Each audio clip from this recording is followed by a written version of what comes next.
Hey, welcome back to Well, That's Interesting. The I already hate going outside, why did you have to bring this up edition. Today is episode 166. Gardner is the only human to survive blackleg infection, and let's talk about these mysterious trees. My friends, oh, I am so sorry about this. Well, maybe just a little. If you're a longtime member of the flock, you have probably lost track of the number of stories we've covered that include parasites, tapeworms, larvae, eggs, some itty-bitty creature wreaking havoc in a host that typically shouldn't be their host. They end up there, thanks to a series of coincidences and events lining up just right. As you may know, I love a good whoopsie-daisy, and when nature says my bad, it is pretty devastating. This leads us to the first half of the show, and it might be one of the most unbelievable stories I've ever featured. Maybe episode 125, Old Sushi Leads to 9 Months of Hell, might be a close second. If you haven't had a listen to that, I encourage you to pause this, give it a go, and then come on right back.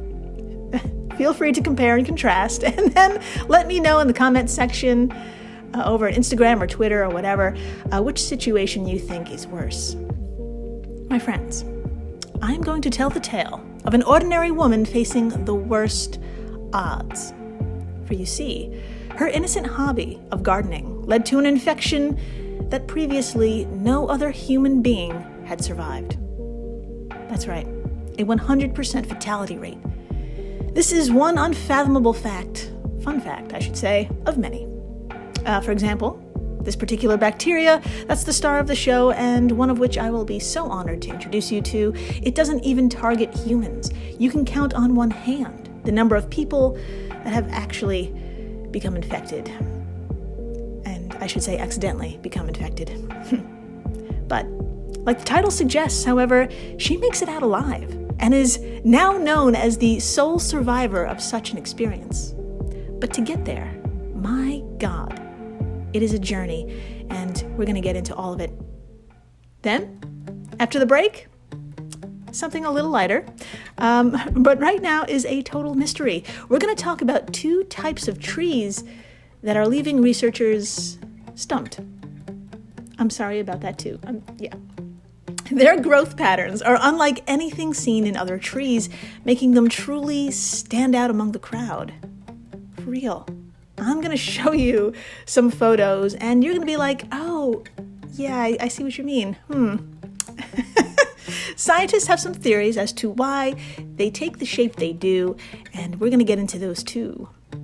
In the meantime, I'm Jill Chacha, and if this is your first time listening, welcome to the flock, my budding business goose. To begin, we're going to need to fire up the old time machine, but if you forgot to charge it overnight, don't worry, we're not going too far. Just dial it back a wee bit to 2022. And we just so happen to have landed at the Prince of Wales Hospital in Sydney, Australia.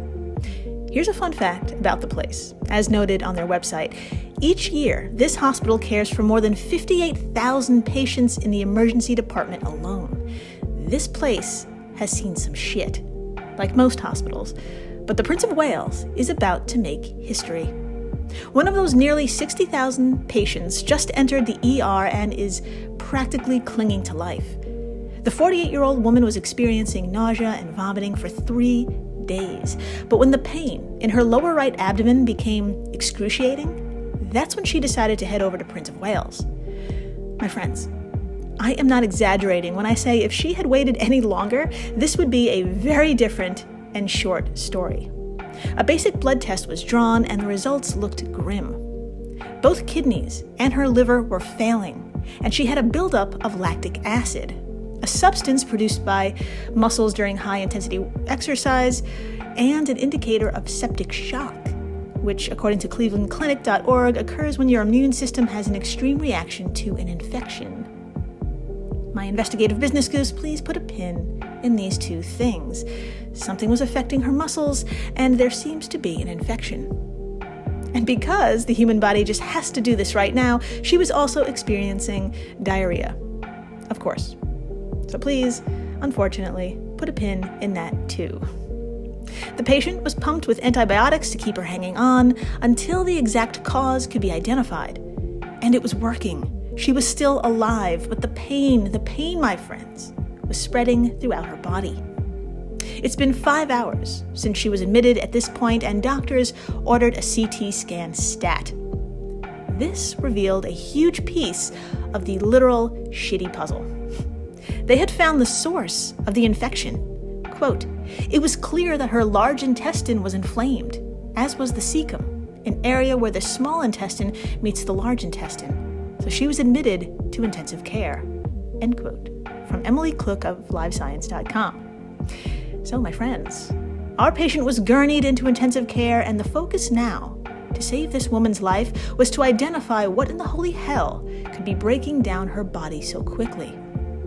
Stepping up to the goddamn plate was Dr. Ria Ko, lead author of the medical article that we're covering right now, and an infectious diseases advanced trainee.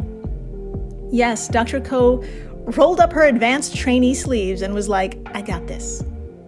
According to Natasha May of The Guardian, Dr. Ko went on to perform a number of blood culture tests, but nothing was coming up as positive. It wasn't until 2 days later, 2 days of tests, when we finally had an answer, and the results were just as shocking. Quote, Dr. Ko discovered a bacterium in the patient's blood that she had never heard of before. Clostridium chivoi was the underlying cause of the infection. End quote. My experienced business goose. If you, like Dr. Ko, never heard of Clostridium, well, that's not surprising. Honestly, mostly sheep and cattle farmers are familiar with this bacteria. So, let's get acquainted with our newest frenemy, shall we? Okay. After delving into the history of Clostridium, Dr. Ko told The Guardian it was well known in the veterinary world as the leading cause of a terrible disease called Blackleg, mostly appearing in our bovine friends and our sheep friends. Spores enter the animal's bloodstream via cuts and then make a beeline to muscle tissue. Why in the holy hell? You may be asking, why muscles exactly? Great questions. I've got you. This bacteria, like most, thrive in environments with little to no oxygen.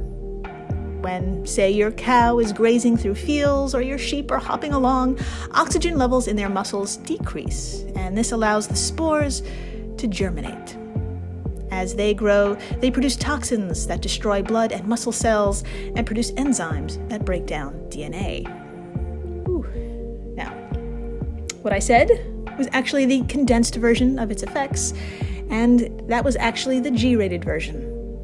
But if you're not here for the G-rated version, okay, turn up the volume. I'm about to dive right the fuck in. If you don't want to hear any in-depth graphic detail, you may want to hit the forward button 30 or 40 seconds or so. It's gonna get there, if you know what I mean. Okay. For my hardcore business goose, what is Blackleg? Okay, I've got you here too.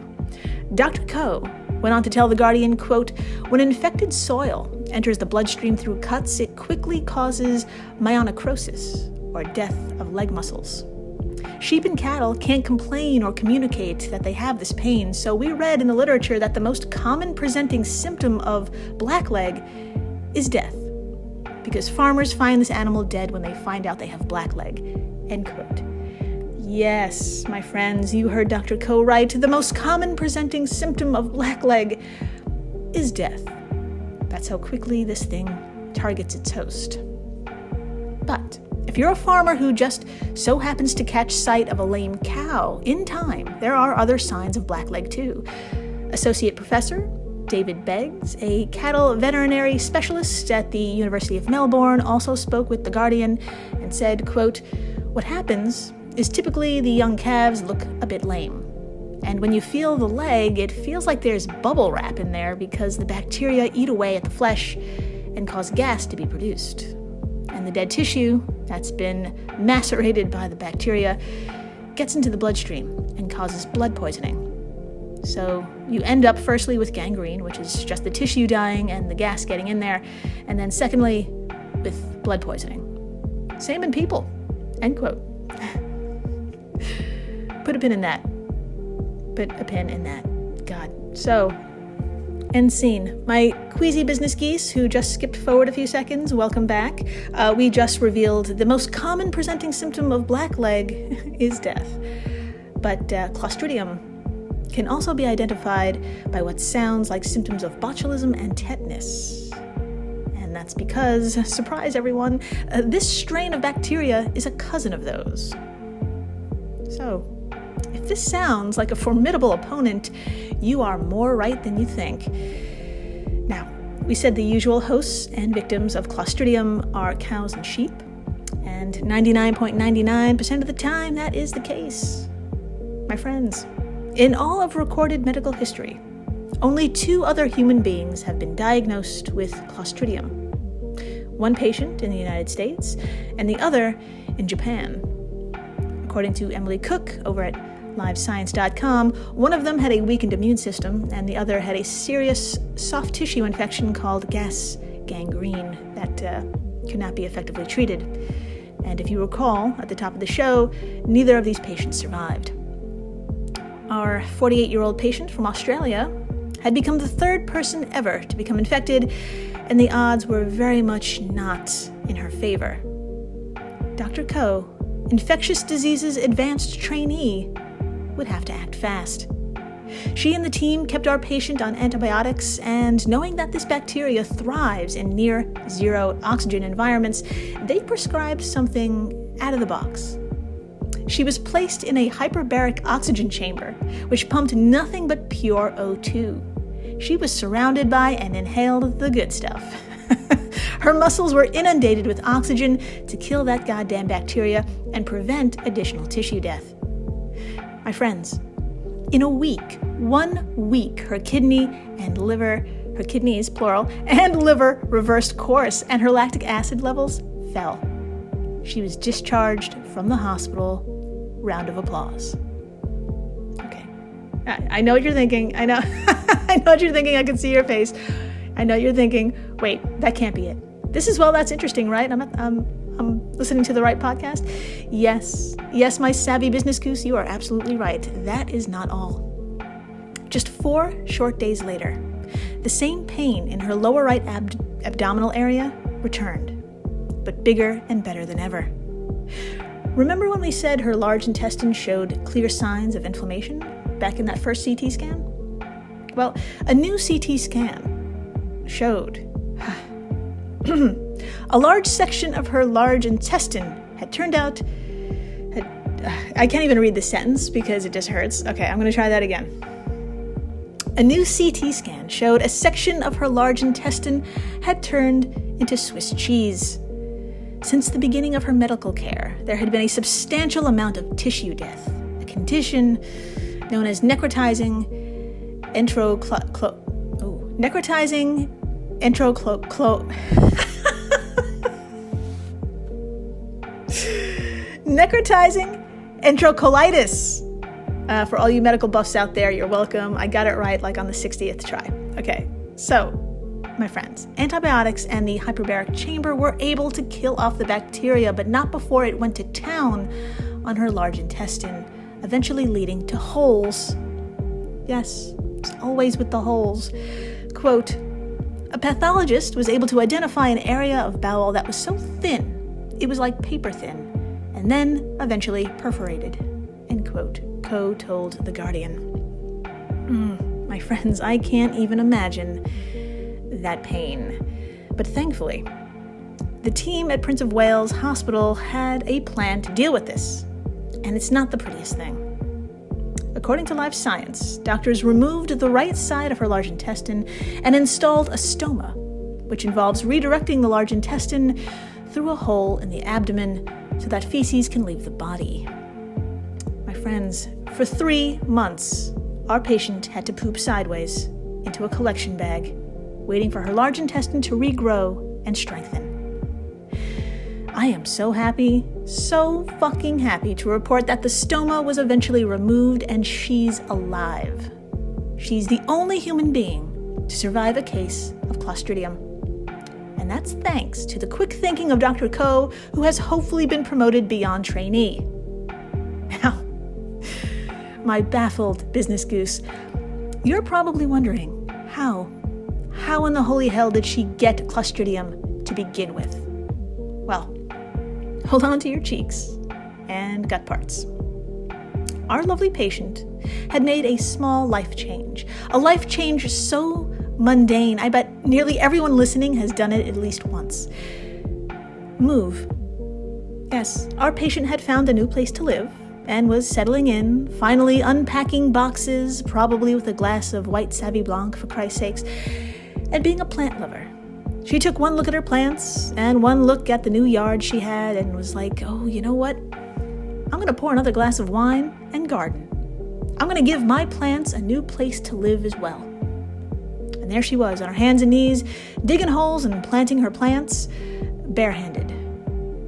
Now, plants weren't the only thing she took care of, but cats.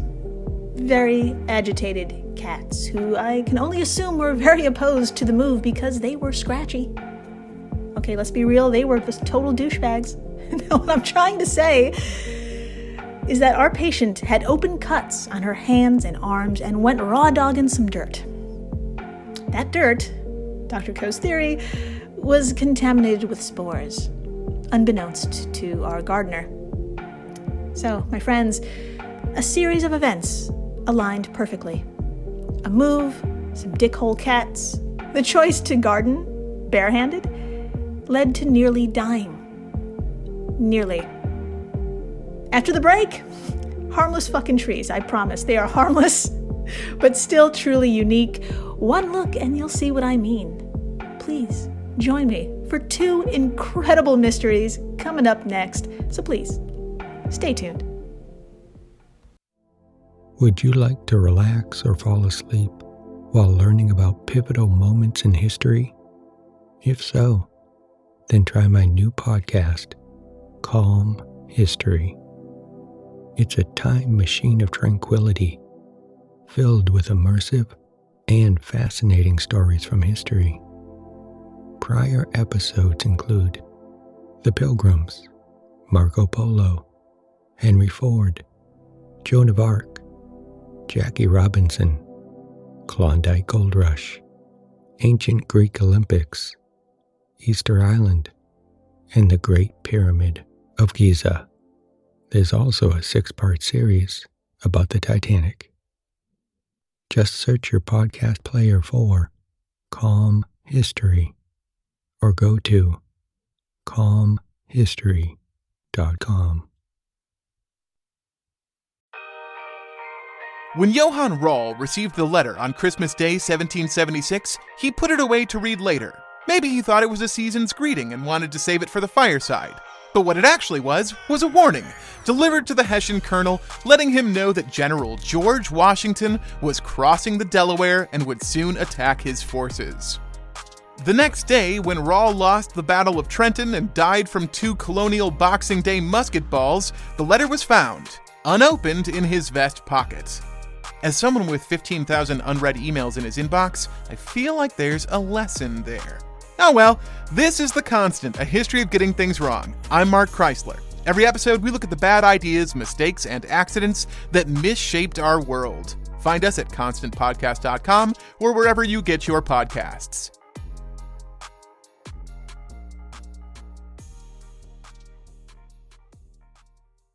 Hello everyone, you may recognize me as Gabby from the History of Everything podcast.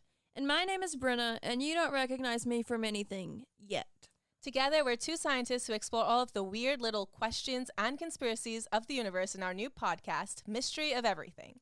Everything has an explanation. We hope. But that is what we're here to figure out. We will dive into the science behind many popular conspiracy theories, such as vaccines causing autism, flat earth theory, and was the moon landing fake? And if so, why the heck would anyone even do that?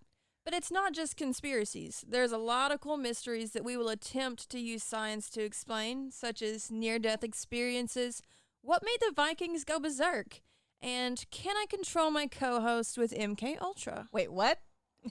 Anyway, make sure to check out the Mystery of Everything podcast everywhere where you find your podcasts.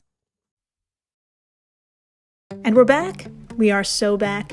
And my friends, I'm going to ask you to fire up the old tube of you for the next few minutes. In the search bar, if you would be so kind, please type in Shivelas Kolographina. And if you're completely lost on the spelling, don't worry, I've got you. Shivelas, of course, is spelled nothing like it sounds. This is K-R-Z-Y-W-Y. Of course. Next word, las, L-A-S. Hit that space bar one more time. Kolo, K-O-L-O. And finally, the next word, Gryphina, G-R-Y-F-I-N-A. Excellent.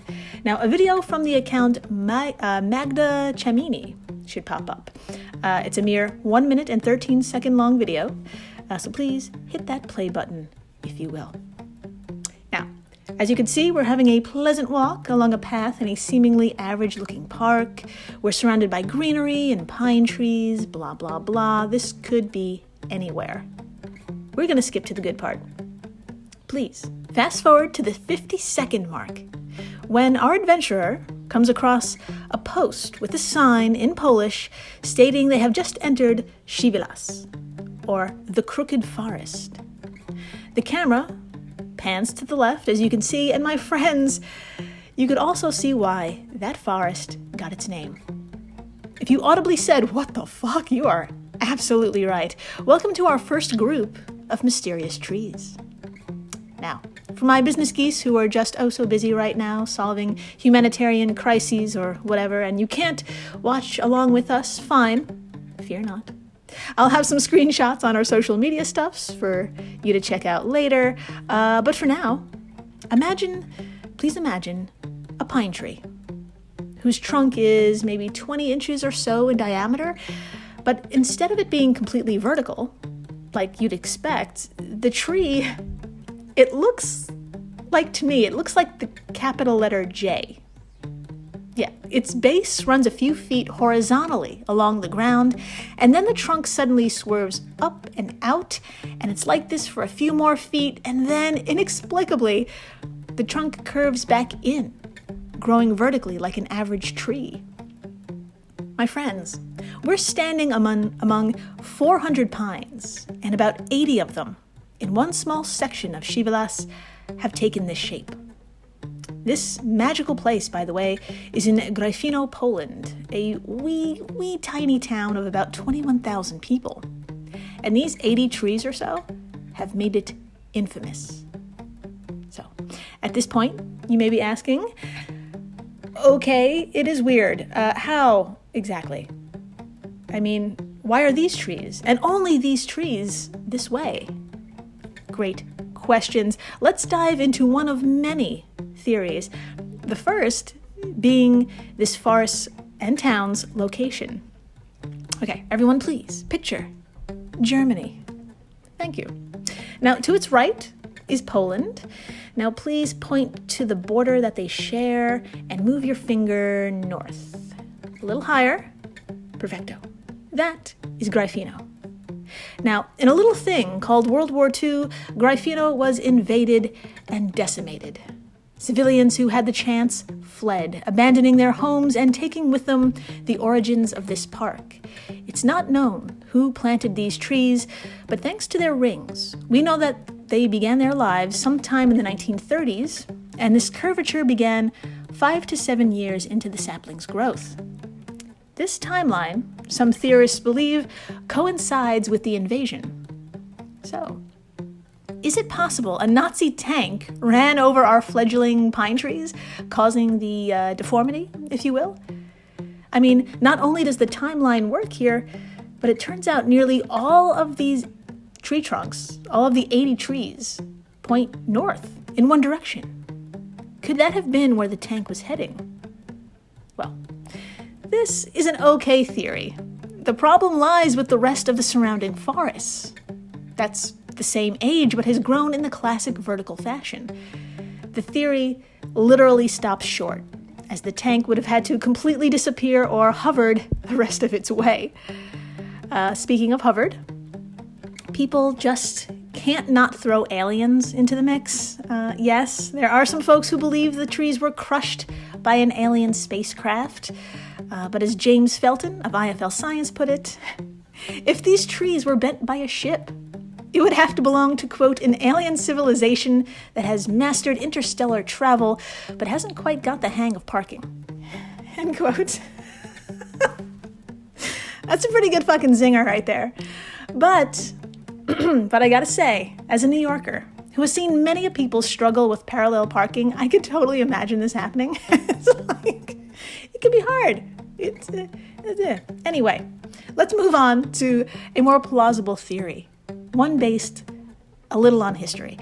It's possible these trees were, quote, intentionally modified to produce a naturally curved material for furniture or buildings. The process takes years to pay off, but has been documented going back hundreds of years. In England, early shipbuilders prized English oak for their... In England, early shipbuilders prized English oak for use as compass timber, or the curved pieces of a boat's hull. These pieces could be made of several straight pieces, fastened together, or in the case of smaller boats, wood steamed and bent into any shape. But timber that has naturally grown into a certain shape is much stronger. The oaks in England's many hedges were perfect for this, and by the end of the 17th century, many of them had been cut down for this use. End quote. From the website, treeographer.com, and I'm losing my voice. I apologize. So, were they meant to be harvested, but the war got in the way? That is very possible. In fact, human intervention is a pretty great theory, and it doesn't stop at furniture making. This warping could have been an anonymous person's art project. The treeographer.com goes on to explain tree shaping is an art form that has been around for millennia and can be readily seen in Japanese bonsai curation, tapestries, and other practices around the world. More recently, an Australian couple has come up with the poop tree method, with some remarkable results. End quote. My friends, my God. If you're wondering what in the holy hell poop tree is, what that method is, you have to brace yourself. Australia is back for the win. Oh God, head on over to our social media stuffs and swipe through today's post. I know exactly where you stopped. It's on the photo of a tree whose trunk has been molded into that of a stick person. It is a literal stick person. It's a tree stick figure. I can't describe it any other way because that is what it is. And this particular photo was taken at night for some inexplicable reason, which makes me so uncomfortable and makes me feel like if you didn't expect seeing this on your way home, I would shit my pants. It is so witchy. A fucking plus to these Australian couple. This Australian couple. Wow, that's just amazing. Okay, this is a great theory. It shook me to my core. It's a great theory, and tree shaping, though, it's a little bit more on the complicated and intricate side. So to counter this, Gary Coleman, not the one you're thinking of, but Gary Coleman, the Associate Professor of Plant Science and Landscape Architecture at the University of Maryland, Gary has a wonderfully simple explanation based on natural behavior. Yeah, you heard me, natural behavior. Quote, "It looks to me like a classic gravity response," Coleman told Haben Kaladi of the Washington Post. "Whenever the stem is horizontal to gravity, the plant has a mechanism through which it can reorient itself. As you can see, the horizontal moment only occurs for a certain amount of time. It looks like it probably occurred when they were fairly young seedlings or maybe small trees, just a few feet tall. During my time in the U.S. Forest Service, I came across trees in a Rocky Mountain forest that were horizontal because of a small but strong storm. There would be 1 or 2 acres where every tree was on its side but still alive. After a few years, it's going to reorient itself." End quote. So, my wonky business goose, could some of these trees of Shivalas have been shaped by a number of terrible winters with heavy snowdrifts? And once tall enough, they reoriented themselves. It's a damn good possibility. Damn good, even though I know I know you're leaving room in your heart for aliens with poor depth perception, but it's probably the gravity thing. And speaking of orienting yourself, or trees orienting themselves, now is the perfect time to introduce you to our final mystery. My friends, once you're over the shock of the poop tree method, swipe one more time on the social media stuffs for me. Yes, I'm back on there, and boy howdy, we've got an entire species of tree to talk about. My friends, what you're seeing is another pine. Behold, the cook pine. They're long, they're lanky, and they lean big time. And it turns out, this distinctive lean has an incredible pattern to it. Let's get into it. Now, these towering trees are actually native to a gorgeous place we've mentioned before, a remote island called New Caledonia, a wee 900 miles east of Australia. Please have a listen to In-Betweenie 041, lobster diver swallowed by humpback whale, and deep-sea creature with 8 mouths, to learn more about the place. So many memories. This hardy pine, however, can totally thrive in any tropical, subtropical, and temperate region around the world, including Southern California. It was here Matt Ritter of California Polytech State University in San Luis Obispo, he was working on his book, listing all the urban trees of California, and when he got to the cook pine, he had a eureka moment. He realized that the pines here always leaned south. Curious and obsessed, he called a colleague in Australia to see if these trees leaned in the same direction down there. Well, it turns out they do lean, but this time the pines leaned north. My friends, Ritter had a hankering that the cook pine, no matter where it is in the world, leans towards the equator. He just had to prove it. Thus began his quest of looking at a hell of a lot of trees.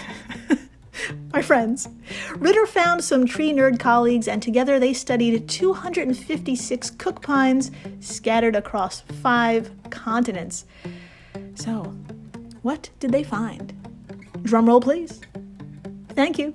After collecting tree data from 18 locations between latitudes of 7 and 35 degrees north and 12 and 42 degrees south, the team found that the trees tilt by 8.05 degrees on average, with trees in the northern hemisphere leaning south and those in the southern hemisphere leaning north.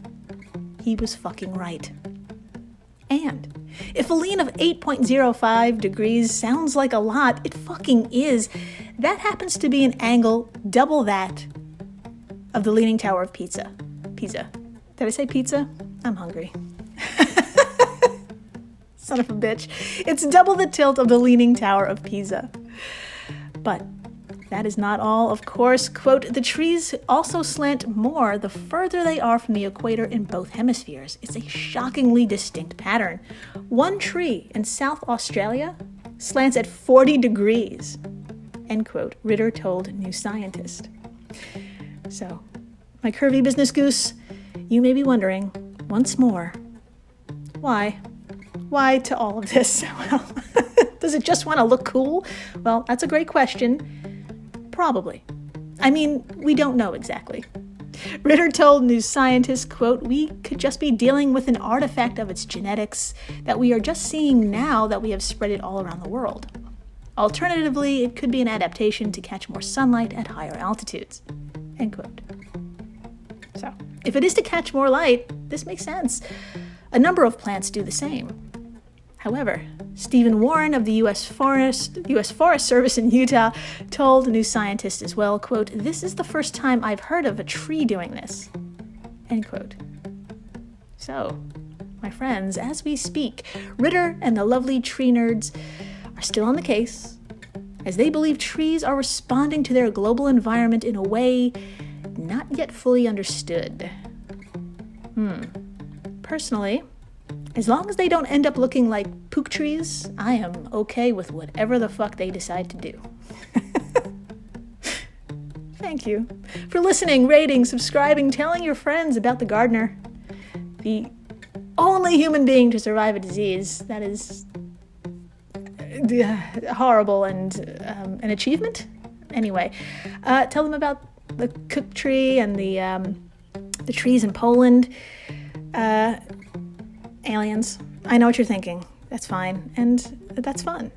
We really need to believe in something bigger than ourselves, like aliens that don't know how to drive, which is amazing. Anyway, big ol' unsteady thanks to the folks over at Airwave Media, the podcast network to which WTI belongs. If you love this show, you love the other podcasts in this family, and please, stay interesting.